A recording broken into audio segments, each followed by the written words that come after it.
बनती हो।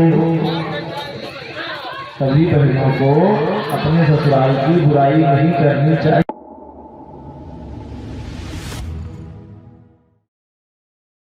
नैनी समोगरा में श्रीमद् भगवत कथा महोत्सव में मुख्य यजमान श्रीमती मीना गोस्वामी और लालपुरी गोस्वामी समोगरा के पुजारी आचार्य कमलगिरी प्रधान कार्यक्रम के मुख्य रूप से शामिल रहे। अशोक शुक्ला, अरविंद कुमार शुक्ला द्वारा विधिवत पूजन करवाया गया।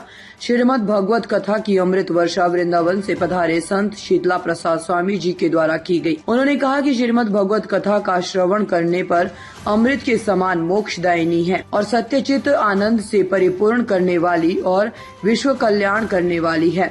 उन्होंने श्रीमद् भगवत कथा को श्रवण करने के लिए राजा परीक्षित जैसे श्रोता की आवश्यकता बताई, सूत व्यास जैसे वक्ताओं की आवश्यकता बताई। उन्होंने पहले दिन कथा कैसे करवानी चाहिए उसके बारे में वर्णन किया। सनकादि ऋषि इकट्ठे होकर इस भगवत ग्रंथ के बारे में सूत जी से पूछते हैं कि हे सूत जी, इस ग्रंथ की महिमा क्या है।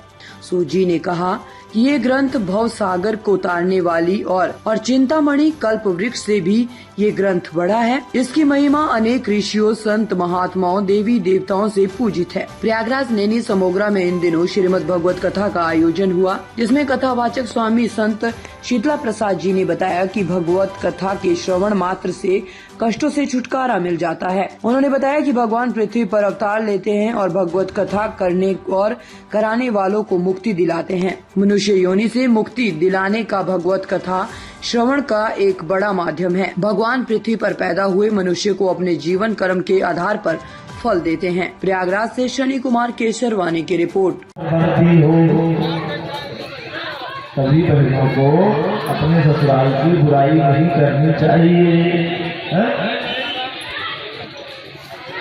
अगर सास ने कुछ कह दिया, डांट दिया तो सुन लीजिए ना, वो भी तो तुम्हारी माँ की तरह है।